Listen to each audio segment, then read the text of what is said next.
Καλησπέρα, Κολοσσός Ράιντερ εδώ, Κόβος ETV, ο οποίος έχει δύο μηχανές στην κατοχή του, Vestrom το 6,5 και ένα CF Moto το περιβόητο 450 MT, ο οποίος είναι και ο κατάλληλος άνθρωπος να μας πει για τη συμπεριφορά του, οδηγική συμπεριφορά εκτός και εντός χώματος. Οπότε είναι πιο κατάλληλος άνθρωπος από το να κάνουμε ένα test drive 200 χιλιόμετρα και να κρίνουμε τους πάντες για το μηχανάκι αυτό. Θεωρώ ότι οι άνθρωποι που έχουν στην κατοχή τους τα μηχανάκια αυτά, το συγκεκριμένο τουλάχιστον μοντέλο, είναι και οι πιο κατάλληλοι άνθρωποι για να μπορούν να διευκρινίσουν καταστάσεις, εντυπώσεις, ζημιές και μη. Πόσες χιλιάδες χιλιόμετρα έχεις Κωστά? Αυτή τη στιγμή έχω 9.000 χιλιόμετρα. Βλάβες? Καμία, απολύτως. Καμία. Καμία. Σέρβις την ώρα τους κανονικά. Πολύ πιο νωρίς. Ωραία. Δηλαδή, αν έχει στα 5.000 χιλιόμετρα το προκαθορισμένο από την εταιρεία, Ωραία. Εγώ το κάνω στις 3.500. Ναι. Δεν χρησιμοποιώ τα λάδια της εταιρείας που προτείνουν, Ναι. τα οποία νομίζω είναι Castrol για την Ελλάδα, και χρησιμοποιώ Motul. Okay. Η επιλογή ήταν τυχαία, όχι ότι είμαι της Motul φαν, αλλά τα δοκίμασα και είναι άριστα στο μηχανάκι. Ωραία. Δεν έχει καμία απολύτως κατανάλωση λαδιού. Οπότε είσαι ευχαριστημένος για την αγορά που έχεις κάνει. Σαν δεύτερη μηχανή, εκτός δρόμου τη ουσία την πήρες. Έχεις το Vestrom, το οποίο είναι στην άσφαλτό σου κανονικά, το οποίο το βγάζεις από ό,τι κατάλαβα και εκτός δρόμου, αλλά ήθελες, για να μην έχεις θέματα λογικά, πήρες ένα πιο καθαρό για εκτός δρόμου. Πήρα ένα μηχανάκι το οποίο, το Vestrom είναι ένα μηχάνημα το οποίο είναι καταπληκτικό και στην άσφαλτο κατά βάση. Ταξιδιάρικο, προστατεύει από τον αέρα, έχει αυτονομία, είναι άνετο και για συνεπιβάτη, το φορτώνεις κανένα πρόβλημα, τα αντέχει όλα. Είναι ταξιδιάρικο. Μπορεί να πάει και πολλά χιλιόμετρα, μπορείς να ταξιδέψεις με 160, είσαι μια χαρά. Ωραία. Από εκεί και πέρα, εφόσον το γνωστό Vestrom σε όλη την Ελλάδα, δηλαδή που ξέρουμε όλοι μας. Ναι. Το οποίο όμως το αναβάθμισα και το έκανα πιο χωμάτινο. Είναι αυτό τώρα στη φωτογραφία, Σωστά. Και το προσάρμοσα στις ανάγκες μου, γιατί είχα και χωμάτινες καταβολές. Το 4,5 το MT, το οποίο έκανε 6.000 ευρώ, νομίζω το πήρες. Σωστά. 6.000. Σου έχει ζητήσει update, κινητήρα, ταμπλέτα, οθόνη, ξέρω εγώ. Λοιπόν, η CF έβγαλε update επίσημο, πολύ νωρίς, γύρω στο, αν θυμάμαι καλά, ήταν μέσα στον Αύγουστο. Το μηχανάκι πότε το πήρες? Το πήρα το πρώτο 15μέρο του Ιουλίου. Δώσαν ένα update για να μπορέσει να εγκατασταθεί σε κάποια μηχανάκια ή σε όλα τα μηχανάκια. Όσον αφορά την ανάφλεξη, κάναν κάποιες διορθώσεις. Έχει ένα κόμπιασμα, ας πούμε, ένα λόξιγκα εισαγωγικά στις χαμηλές ταχύτητες, το οποίο δεν με ενόχλησε ποτέ προσωπικά. Ο λόγος που δεν με ενόχλησε. Συνεχώς αισθητό συνέχεια δηλαδή αυτό? Όχι. Εγώ δεν ξέρω το μηχανάκι. Γιατί το ξέρω το μηχανάκι, αλλά δεν το έχω οδηγήσει ποτέ. Αν κινείσαι στον αστικό ιστό και είσαι με 2.000 στροφές, ας πούμε 1.800 με 2.000 ή 2.500, και είσαι με Δευτέρα ή Τρίτη ταχύτητα, δηλαδή ακολουθείς ένα αυτοκίνητο, για να περιγράψω λίγο πώς το καταλαβαίνεις, ακολουθείς ένα αυτοκίνητο και πηγαίνει πάρα πολύ αργά, πηγαίνει με 20 χιλιόμετρα, 25. Ή και λίγο παραπάνω, σε μια κατοικημένη περιοχή, σωστά. Εκεί λοιπόν που θες να πας λίγο πιο γρήγορα ή να κόψεις και τα λοιπά και να προσαρμοστείς στο μπροστινό αυτοκίνητο, εκεί λοιπόν αρχίζει να έχει παραπάνω ανάφλεξη, οπότε νιώθεις ένα κλώτσιμα και με το που το αφήσεις στον γκάζι στερείται της ανάφλεξης, οπότε κάνει έναν λόξιγκα που δεν καταλαβαίνεις, δεν μπορείς να το χειριστείς. Σε συνδυασμό επίσης. Εκτός χώματος μπορεί να σε ρίξει αυτό? Όχι. Σε συνδυασμό. Μάλλον εκτός δρόμου, μάλλον εντός χώματος. Όχι, δεν ενοχλεί. Δεν είναι τόσο αισθητό. Απλά ο περισσότερος κόσμος θέλει μια γραμμικότητα. Είναι ένα φυσιολογικό πράγμα, δηλαδή για να αντιληφθώ και εγώ αυτό που λες, είναι παραδείγματος χάρη όταν πειράξουμε το μηχανάκι μας και του βάλουμε ένα πρόγραμμα μέσα και κάνει στα χαμηλά κάποια κλωτσίματα, σκοσαρίσματα που λέμε. Αυτό λοιπόν θεωρητικά είναι ας πούμε πρόβλημα του, Αυτό είναι το πρόβλημα του που λένε, εγκεφάλου. δηλαδή. Ναι. Αυτό είναι το πρόβλημα. Επίσης, ένα επιπρόσθετο είναι ότι έχει πάρα πολύ ευαίσθητο γκάζι. Δηλαδή η γκαζιέρα του είναι πάρα πολύ ευαίσθητη. Μεταφράζεται σε ένα λόξιγκα, ο οποίος εγώ το έχω ξεπεράσει. Δηλαδή σε τέτοιες ταχύτητες 20-25 μπορείς να έχεις μέχρι και πέμπτη ταχύτητα στο μηχανάκι. Είναι πάρα πολύ ελαστικός ο κινητήρας και επίσης είναι και κοντό το γρανάζωμα. Και στην ουσία γίνεται τελείως γραμμικό χωρίς να έχεις ούτε ένα κόμπιασμα. Αν δεν είναι πρόβλημα στην ουσία αυτό. Για μένα δεν είναι. Άλλες εταιρείες σε αντίστοιχα κυβικά κτλ. Δεν το κάνουν. Ναι. Οπότε αν το πιάσουμε από αυτή την πλευρά, από αυτή την οπτική γωνία, συμφωνούμε ότι θα μπορούσε να έχει καλύτερη ανάφλεξη. Από εκεί και πέρα προσαρμόζεσαι, θεωρώ. Ωραία. Οπότε θεωρείς ότι με τα 6.000 ευρώ που είχες στην τσέπη σου, με τα 6.000 ευρώ, προερχόμενος μάλλον και έχεις η κατοχή σου φυσικά και δουλεύει κανονικότατα. Ιαπωνικό. Ή ένα Ιαπωνικό. Με τα 6.000 ευρώ ήταν μονόδρομος να πας εκεί ή είχες και άλλες επιλογές? Σε αυτό που θέλω να κάνω, που ουσιαστικά οι βόλτες μου εδώ στη Ρόδο είναι να φύγουμε να κάνουμε μια ασφάλτινη διαδρομή της τάξης 20 χιλιόμετρων και μπορεί και λιγότερο και μετά μπαίνουμε χώμα. Λοιπόν, το πρώτο πράγμα, το βασικό που ήθελα να αλλάξω από το V-Strom είναι το μέγεθος των τροχών. Η τροχή λοιπόν 21 μπροστά και 18 πίσω. Οπότε για να αποφύγεις τη μετατροπή αυτή, για να μπαίνεις και χώμα, προτίμησες ότι σου περισσέψαν 6.000 ευρώ και θεώρησες να πάω να πάρεις το MT, το CF Moto. Είναι ένα πιο ράλι, ναι. πιο κοντά σε αυτό που θέλω να κάνω. Δεν είναι πάρα πολύ μικρό Το μηχανάκι. έχεις μετανιώσει που αγόρασες αυτό? Για κανένα λόγο. Είναι από τις καλύτερες αγορές που έχω Ωραία, κάνει. έχεις κάνει 9.000 χιλιόμετρα απροβληματιστά. Ήδη έχουν πάει τα feedback πίσω στην Κίνα, το πούμε έτσι, στις αντιπροσωπείες. Αν υπήρχε πρόβλημα που διάβασε ο εγκέφαλος, σε κάθε service προφανώς πάνε feedback πίσω και βλέπουν τους κινητήρες. Όλα αυτά διαβάζονται στον εγκέφαλο. Και αναλόγως οι εταιρείες, λογικά όπως κάνουν συνήθως όλες οι εταιρείες, διαβάζουν και φτιάχνουν το πρόβλημα που υπάρχει στον εγκέφαλο. Σωστά. Εν ολίγης δηλαδή. Ναι. Θεωρητικά, θέλω να μας πεις, από ό,τι έμαθα δηλαδή, έχεις έρθει από ταξίδι 13 ημερών στην Κρήτη. Σωστά. Το οποίο πήγες καθαρά με το CF Moto στο πουθενά ολομόναχος. Μάλιστα. Και χωρίς να ξέρεις τίποτα. Ακριβώς. Αχαρτογράφητος. Εντελώς. Ωραία. Όχι αχαρτογράφητος, είχα κάνει ένα σχεδιασμό. Τρόπος του λέγει. Δηλαδή πήγες σε μια περιοχή καινούργια για σένα. δεν έχω δει Που ποτέ. δεν έχεις δει ποτέ, δεν ξέρεις Σωστά. ποτέ, απλά την είσαι από ένα χάρτη τέλος πάντων. Μάλιστα. Αυτό. Θέλω να μου πεις με το MT που πήγες. Ένιωσες φόβο ότι ξέρεις κάτι που πάω με αυτό το μηχανάκι εδώ? Για κανένα λόγο. Αυτό. Καταρχάς το μηχανάκι, για να το κάνω αυτό, ήμουνα ήδη στα 7.000 χιλιόμετρα. Εγώ θέλω να καταλήξω στο κάτι. Ότι εγώ δεν είμαι ειδικός. Δεν έχω καμία σχέση με αυτά. Έχω 2, 3, 4, 5 μηχανές στην κατοχή μου, η αλήθεια. Αλλά μπορώ να σχολιάσω. Θέλω να πω ότι αυτό που κάνω εδώ δεν είναι επίθεση στο φίλο μου τον Κώστα. Είναι απλά ερώτηση με την έννοια τι. Η έννοια είναι ότι δεν μπορεί να βγαίνει ο κάθε άνθρωπος για κανένα λόγο από τη στιγμή που δεν είναι στην κατοχή του ένα μηχανάκι, δεν το έχει αγοράσει και δεν έχει κάνει κάποιες χιλιάδες χιλιόμετρα για να μπορεί να εκτιμήσει αν αυτό το μηχανάκι που έχει πάρει είναι καλό ή είναι σκάρτο ή πέταξα τα λεφτά μου ή έσωσα τα λεφτά μου. Αυτά τα πράγματα μπορεί να τα πει ο καθένας μας για την πάρτη μας από τη στιγμή που έχουμε αγοράσει το μηχανάκι. Το να πάρω εγώ ένα μηχανάκι τώρα από την αντιπροσωπεία π.χ. την τάδε και να κάνω 5 σβούρες στη Ρόδο, γιατί εδώ βρισκόμαστε, και να πάω να εκτιμήσω την κατάσταση ότι ξέρει κάτι δεν είναι για μένα, τζάπα με ακούτε. Και τζάπα διαβάζουμε. Οπότε στην ουσία, εάν θέλετε απόψεις θα παίρνετε μόνο από ανθρώπους που έχουν ήδη στην κατοχή τους το εκάστοτε μηχανάκι ή μοτοσυκλέτα, όπως θέλετε μεταφράστε το οποίο έχει και 5 γνώσεις γιατί το ζει και το δουλεύει καθημερινής χρήσης. Έτυχε τώρα ο φίλος μου Κώστας να έχει το CF Moto και στην κατοχή του έχει και ένα V-Strom 6,5. Έχει την εμπειρία μάλλον να μπορεί να διευκρινίσει όλη την κατάσταση και να αξιολογήσει την κατάσταση της μηχανής που έχει στην κατοχή. Και να συγκρίνω. Και να συγκρίνεις. Να πάμε λίγο στη σύγκριση. Ναι, θα το ήθελα. Δεν ξέρω, δεν είναι στημένο. Πριν 5 λεπτά ήρθε. Απλά μιλήσαμε το πρωί στο τηλέφωνο.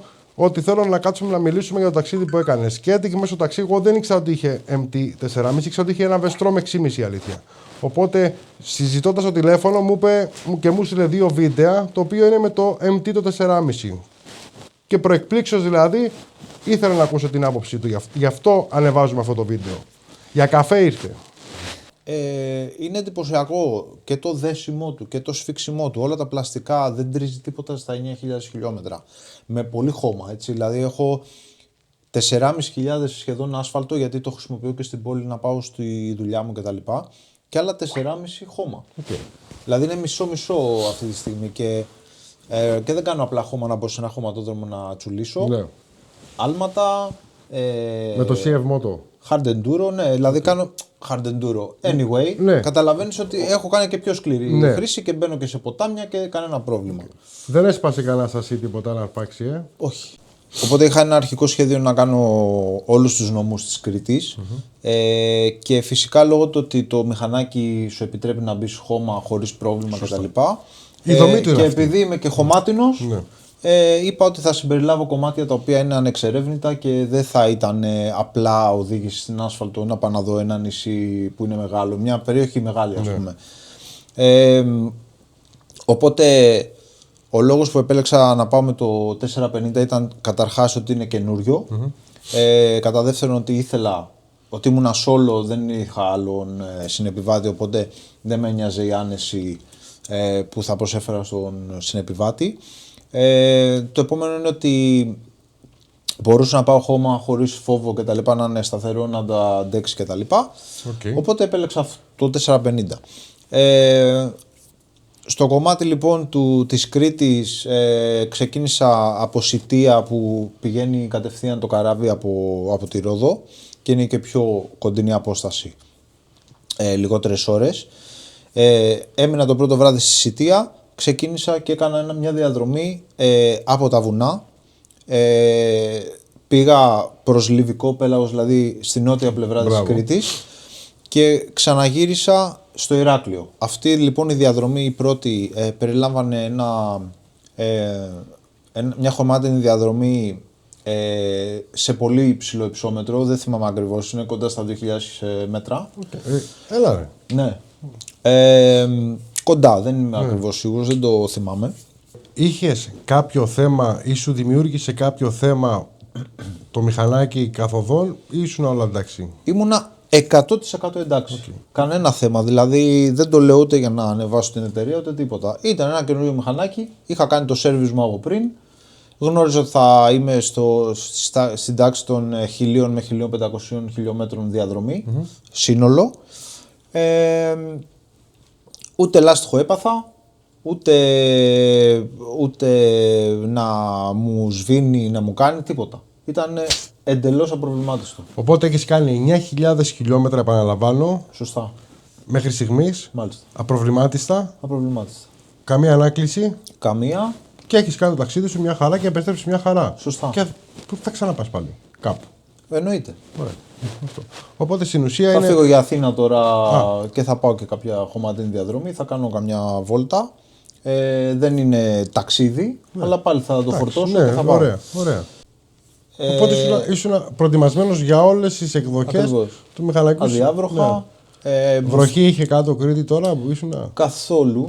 Μόνο συννεφιές και Ήταν λέγια. καλοκαίρι. Δηλαδή πέτυχα και 22 βαθμούς Κελσίου. Φοβήθηκε σε κάποια διαδρομή, όχι για το μηχανάκι, γενικά, ατομικά? Εκεί ψηλά που πήγα, που άρχισε και έκλεινε ο καιρός και είχε ομίχλη, δεν έβλεπα στα 5 μέτρα, ας πούμε, ήταν το όριο.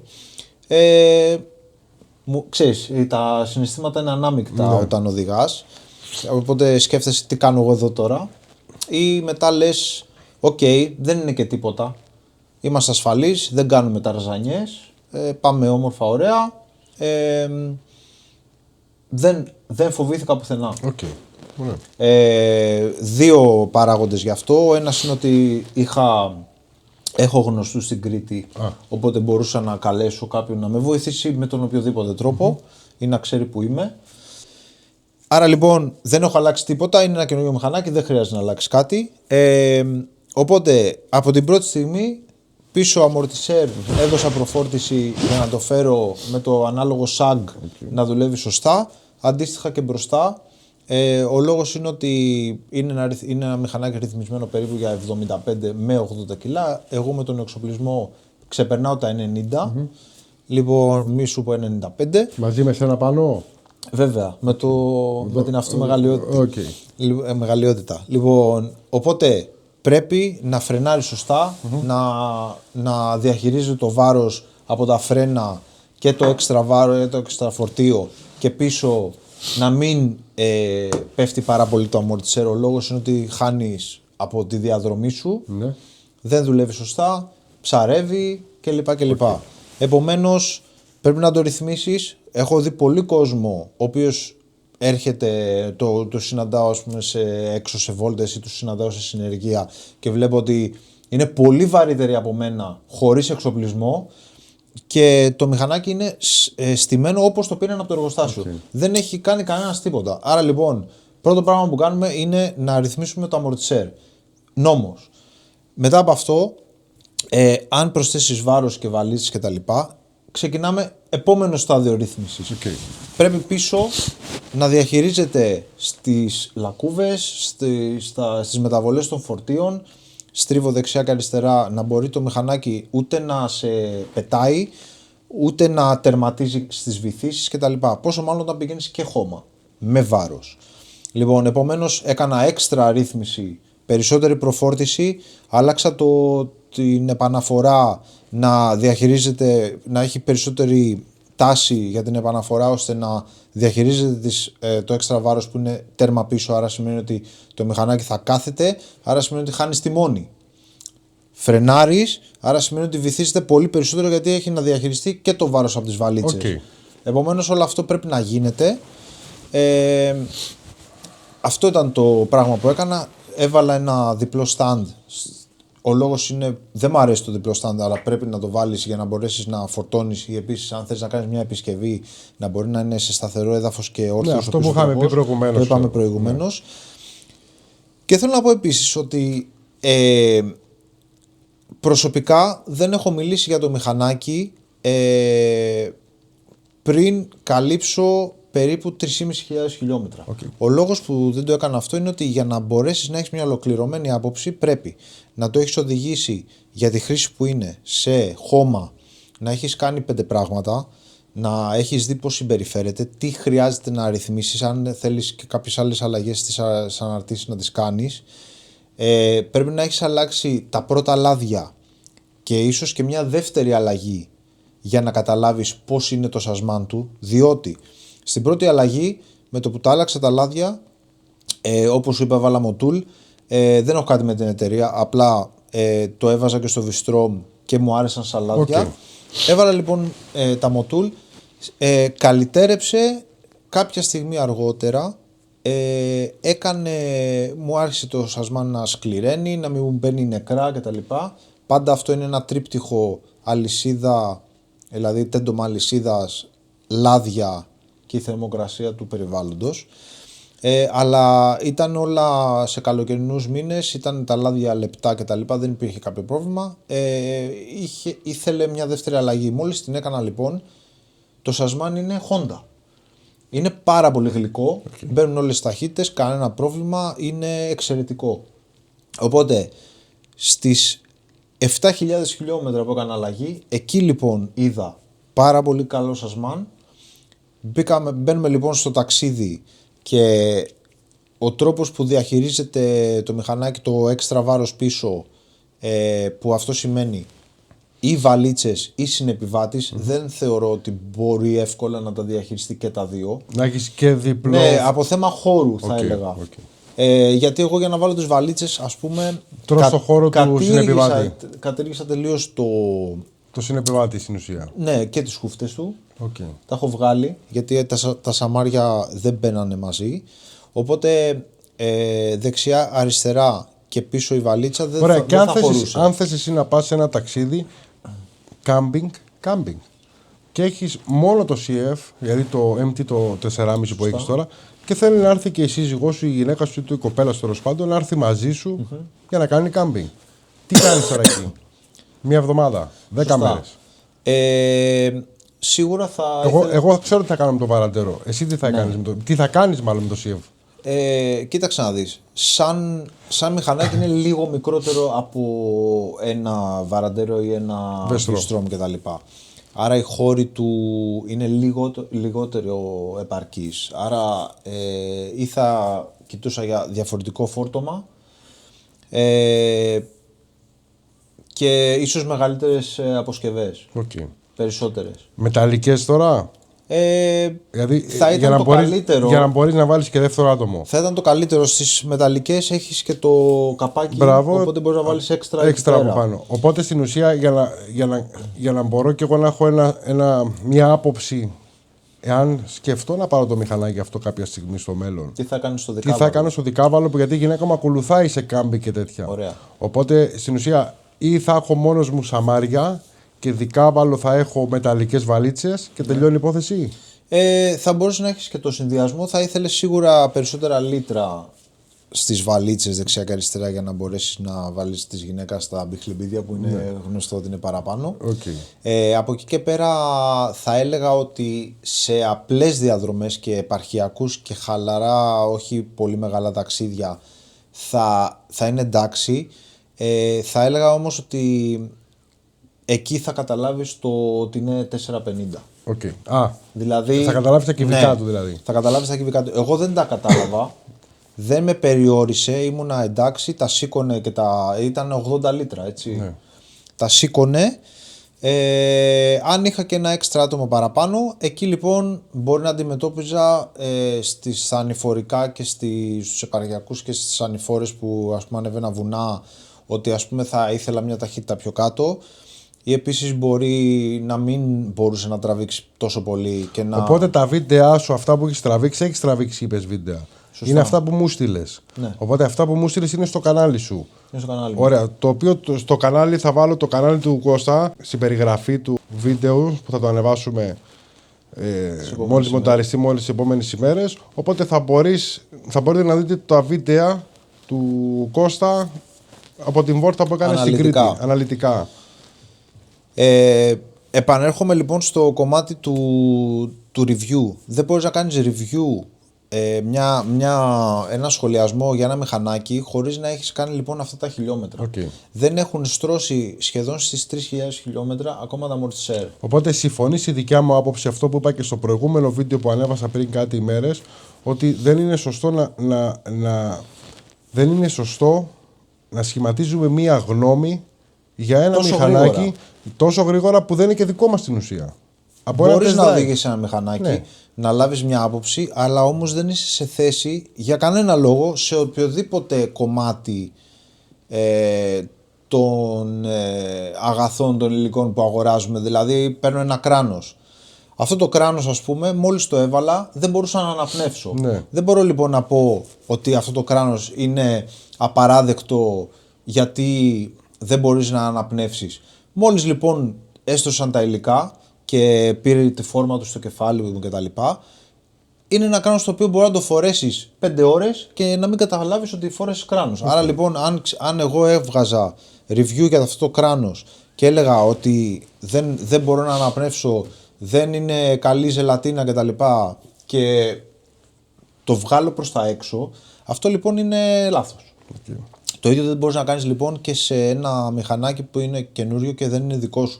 Το δικό σου σημαίνει, ωραία, μπορείς να κάνεις μια βόλτα και να πεις είναι ευχάριστο, στρίβει σχετικά καλά, αλλά παιδιά δεν είναι δικό μου το μηχανάκι και αυτή είναι η γνώμη μου στα 100 χιλιόμετρα που έκανα. Ναι.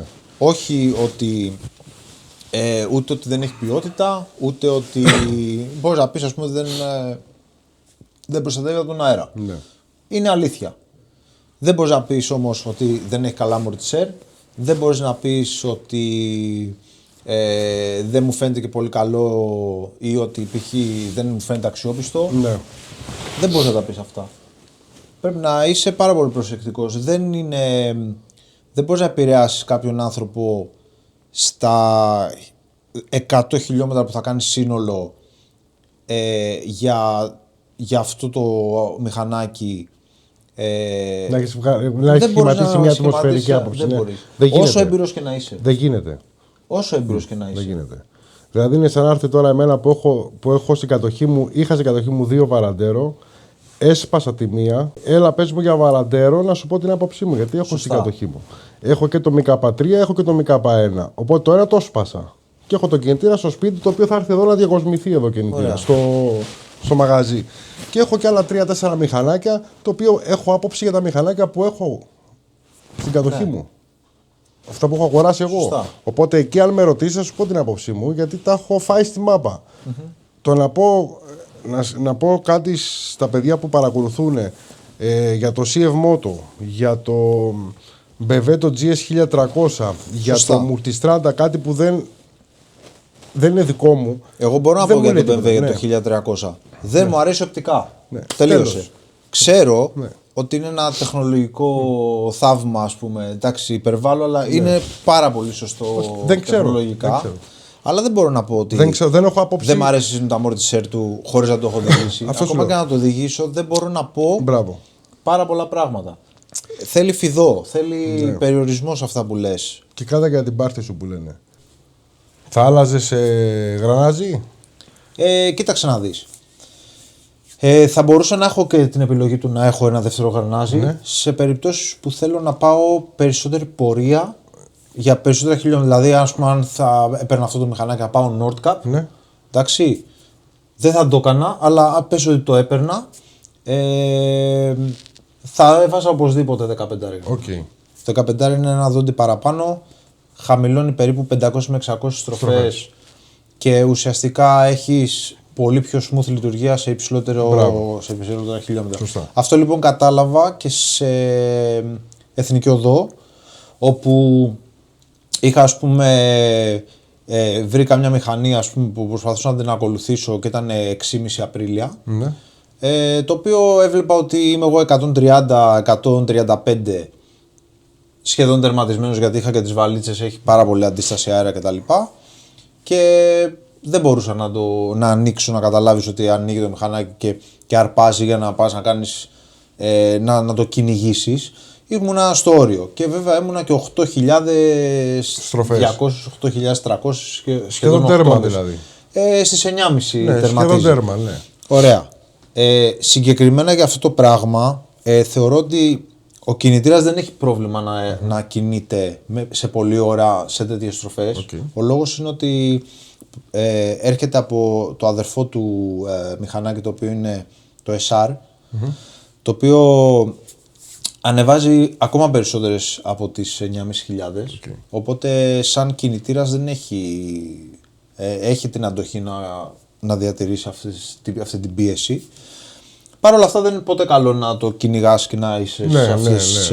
Οπότε στην ουσία θα αλλάζεις ένα γρανάζι. Αν αλλάζεις το γρανάζι θα χάνεις λίγο από τα χαμηλά. Σωστά. Και θα κέρδισες εκεί. Όμως μόνο σε τέτοια περίπτωση. Μπράβο. Ναι. Γιατί αν έκανες ένα μακρινό ταξίδι στην ουσία από άσφαλτο και λίγο επαρχιακό, θα βάζεις ένα δόντι παραπάνω. Θα το έβαζα, θεωρώ. Θα ήταν πιο καλό. Πιο ξεκούραστο για το μηχανάκι. Σωστά. Στο κομμάτι του χώματος, εκεί λοιπόν θα το διατηρούσα με το ίδιο γρανάζωμα. Όπως είναι τώρα. Όπως είναι τώρα, μαμά. Okay. Ο λόγος που θα το διατηρούσα είναι ότι θέλεις αυτό το άρπαγμα πιο χαμηλά στο χώμα. Δουλεύεις πρώτη, Δευτέρα, Τρίτη. Ούτως ή άλλως μετά, αν αρχίσεις και το λειτουργείς πιο ράλι, σε καλύπτει το γρανάζωμα που έχει. Ποτέ δεν θα πας, ας πούμε, 120 στο χώμα. Μπορεί να είναι όνειρο, ας πούμε, το οποίο δεν το πιάνει κανένας. Είναι λίγο δύσκολο. Οπότε θέλεις να λειτουργήσεις το μηχανάκι στα πρότυπα που έχει βγάλει το εργοστάσιο και είναι υπερ-ικανοποιητικά. Πάμε στο χώμα και στη χρήση του χώματος. Υπάρχουν χρήστες που οδηγούν γρήγορα, σε πιο γρήγορο ρυθμό, και χρήστες που θέλουν να μπουν στο χώμα και να αισθάνονται ότι το μηχανάκι πρέπει να είναι μαλακό. Αυτό λοιπόν δεν μπορεί να συμβεί στο CF450. Δηλαδή έχει από μόνο το ένα πιο σκληρό setup και κατά τη γνώμη μου, έτσι πώς το οδηγάω εγώ, με κουράζει πάρα πολύ να οδηγήσω αργά. Δηλαδή, άμα ακολουθήσω άλλα μηχανάκια που πάμε σε πολύ βολτάδικο στυλ, θέλω να ξεφύγω, να αρχίσω να οδηγάω πιο γρήγορα, Ναι. για να μπορέσουν να δουλεύουν οι αναρτήσεις πιο καλά και το μηχανάκι, αυτό που λέω εγώ από την αρχή που το πήρα, είναι ότι δεν πάει αργά, δεν μπορείς να το πας αργά, δεν του αρέσει. Okay. Του αρέσει πιο πολύ η πιο γρήγορη οδήγηση, πιο πολύ κοπάνημα, εκεί αρχίζει και δουλεύει πιο σωστά, δουλεύουν πιο σωστά τα αμορτισέρ κτλ. Πραγματικά είμαστε μια παρέα και οδηγάμε όλοι μαζί και έχουν πάθει σοκ, ας πούμε, στο πόσο διαφορετικά οδηγείται και πόσο φαίνομαι εγώ, ας πούμε, σαν αναβάτης πάνω σε αυτό το μηχανάκι. Ταιριάζει πιο πολύ στο στυλ μου, βοηθάει πάρα πολύ, είναι ασφαλές, η τροχή δηλαδή βοηθάει πάρα πολύ στο χώμα. Και οι αναρτήσεις που έχουν και μεγαλύτερη διαδρομή και είναι και ρυθμιζόμενες, και γενικότερα έχω κατενθουσιαστεί γιατί κάνω πολύ περισσότερα πράγματα, το έχει πιο πολύ φαν όλο το ride. Το Corsair αυτό, ναι. Ναι, έχει πιο πολύ φαν, είναι πιο όμορφο, πιο ωραίο το στυλ οδήγησης. Οπότε στην ουσία τα 6.000 που επένδυσες στην ευχαρίστησή σου και στην απελευθέρωσή σου για να ερεμήσεις ένα Σαββατοκύριακο ή μια μέχρι εβδομάδα, το τελευταίο ευρώ τα έχω μέχρι ευχαριστηθεί. το τελευταίο το έχεις ευχαριστηθεί, ναι. Γιατί στην ουσία έχεις αγοράσει ένα μηχανάκι το οποίο έχεις μια πλήρης εμπεριστατωμένη γνώση και γνώμη για αυτό που έχεις η κατοχή σου. Ναι. Και όχι από ένα test drive των 100 και 200 και 300 χιλιόμετρα. Όχι, βέβαια. Χρειάζεται να έχεις κάνει τα πάντα για να βγάλεις μια συνολική άποψη. Σωστά. Έχω κάνει τα πάντα, δηλαδή έχω πάει και την εθνική μου, έχω πάει και τους επαρχιακούς μου, το έχω φορτώσει, το έχω βάλει δικάβαλο, ουσιαστικά είναι σαν να το φορτώσεις. Ναι, οπότε έχεις κάνει και 10.000 χιλιόμετρα χοντρικά και συνεχίζεις ακάθεκτα. Σωστά. Αυτό. Οπότε, είμαι κατενθουσιασμένος, είναι πάρα πολύ καλό μηχάνημα, το γουστάρω, το έχω κάνει και το έχω βάλει και διάφορα αυτοκόλλητα και το έχεις διαμορφώσει στα γούστα μου. Ας πούμε, αν θα έλεγα κάτι πιο αρνητικό overall, που δεν μου αρέσει εμένα ή που θα ήθελα κάτι... Ήταν η επόμενη μου ερώτηση, γιατί σε ακούω τόση ώρα θετικά στην ουσία. Ένα αρνητικό δεν έχει το μηχανάκι? Κοίταξε να δεις. Αρνητικό δεν είναι. Γιατί έχω δει βίντεο που το εμφάνισαν ως αρνητικό, αλλά στην ουσία δεν είναι αρνητικό, είναι προσωπική προτίμηση. Ναι. Είναι η προστασία από τον αέρα. Ναι. Αλλά σε κάθε περίπτωση, ναι, είναι κάτι το οποίο προσαρμόζεται σε κάθε μηχανάκι που αγοράζεις, ακόμα και στο Vistrom, δηλαδή έχω αλλάξει ζελατίνα. Ναι. Έβαλα, είχα βιτρίνα όπως το αγόρασα που δεν το επέλεξα εγώ, την κόντινα, και έβαλα κάτι το οποίο έρχεται στα μέτρα μου. Δηλαδή θα με προστατεύει από τον αέρα. Ναι, αλλά είναι ένα ταξιδιάρικο μηχανάκι, δεν είναι ένα μηχανάκι για να πάει χώμα. Σωστά. Άρα λοιπόν πρέπει να. Βέβαια. Το Vestrom. Σωστά. Πρέπει να κοιτάξεις τι σου προσφέρει κάθε μηχανάκι. Αν λοιπόν ένας χρήστης θέλει να πάρει ένα μηχανάκι για να κάνει ταξίδια χιλιόμετρα και να το φορτώνει και να κάνει μεγάλες διαδρομές και δικάβαλα κτλ., δεν θα του έλεγα να πάρει το 4,5. Έχει χαρτογράφηση το... Όχι, έχει ένα πρόγραμμα το οποίο μπορείς να απενεργοποιήσεις το πίσω ABS και το traction control. Okay. Δεν έχει άλλους χάρτες. Όχι, είναι απλό. Στο χώμα δεν θες κάτι, θες απλά πράγματα. Θέλεις να δουλεύει το μηχανάκι και να μην σε ενοχλούν κάποια κομμάτια όπως το traction control και το ABS. Ναι. Από εκεί και πέρα, όπως και το Tenere. Το Tenere δεν έχει τίποτα από αυτά, έχει μόνο να απενεργοποιήσεις τα ABS. Αυτό χρειάζεσαι. Ναι. Εγώ σίγουρα με κάλυψαν αυτά που είπες. Εάν μου περισσεύανε σήμερα θα έπαιρνα το έκτο μου μηχανάκι στον γκαράζ μου. Έχω ήδη 5. Το επόμενο μου πάντως, επειδή ήμουνα σε ψάξιμο και είμαι σε ψάξιμο, και επειδή σε ακούω πολλά μπλιμπλίκια και δεν έτυχε να έχω έναν φίλο, μάλλον ένα γνωστό, ο οποίος εξελίσσεται σε φίλο, το οποίο δεν ήξερα καταρχάς ότι είχες CF Moto, ήξερα ότι είχες το Vestrom, η αλήθεια. Ναι. Και επειδή ήταν ένα κομμάτι που με διέφερε το CF, το 4,5, για να έχω ένα τέτοιο πράγμα στην κατοχή μου για κάμπινγκ, που το λατρεύω απίστευτα το κάμπινγκ, οπότε θα με παρακινεί με 6.000 να πάω να αγοράσω. Σου έκανα influencing. Μου έκανες ένα influencing και η αλήθεια όχι. είναι ένα μηχανάκι που μου αρέσει οπτικά. Ναι. Από εκεί και πέρα δεν ξέρω τι γινόταν. Και είναι μια καλή επιλογή. Ναι. Ασφαλής, χωρίς να έχεις δώσει μια περιουσία. Όχι, και υπάρχει και πίσω. Ναι, υπάρχει και πίσω σέρβις σοβαρό από ό,τι αντιλαμβάνομαι τα λόγια σου. Ήταν ο κόνος ADV, κολοσσός Rider, μια πολύ εμπεριστατωμένη απάντηση για το CF Moto 4,5 που είναι στην κατοχή του και είναι δικό του και έχει διανύσει 10.000 χιλιόμετρα και συνεχίζει ακάθεκτα σχεδόν. Δεν έχει κάτι άλλο να πω. Είπε τα αρνητικά και τα θετικά, αν και τα θετικά ήταν περισσότερα από τα αρνητικά. Οπότε επί των πλήστων, ό,τι άκουσα μέχρι και χθες γενικά, τα κότζαμπα και βέρεσε. Η άποψή μου και οι γνώμες που μου αρέσουν να ακούω είναι από αυτούς που είναι κάτοχοι κάποιων μηχανών και όχι απλά ότι ήταν ένας ξάδερφος του θείου τους, ο ανιψιός τους, το ότι είχαν ακούσει ότι αυτό δεν δουλεύει σωστά. Από εκεί και πέρα, ευχαριστώ πάρα πολύ που ήρθες να πιούμε τον καφέ, να δούμε και μερικά βίντεο, να ανταλλάξουμε και κάποιες κουβέντες και να τραβήξουμε και ένα βίντεο, μια συνέντευξη, ας την πούμε, συνέντευξη. Ας την πούμε συνέντευξη για το τι είναι το CF Moto στα χέρια σου. Έπρεπε να φέρω κεράκι από την Κρήτη τώρα, αλλά δεν την έφερα μαζί. Την επόμενη όταν πας, μπορεί να κανονίσουμε ή να μας στείλει ο Γιώργος ο Βλάκος που είναι στα Χανιά. Γιώργάρα μου, την καλησπέρα. Να μας στείλει ρακί να πιούμε. Τέλεια.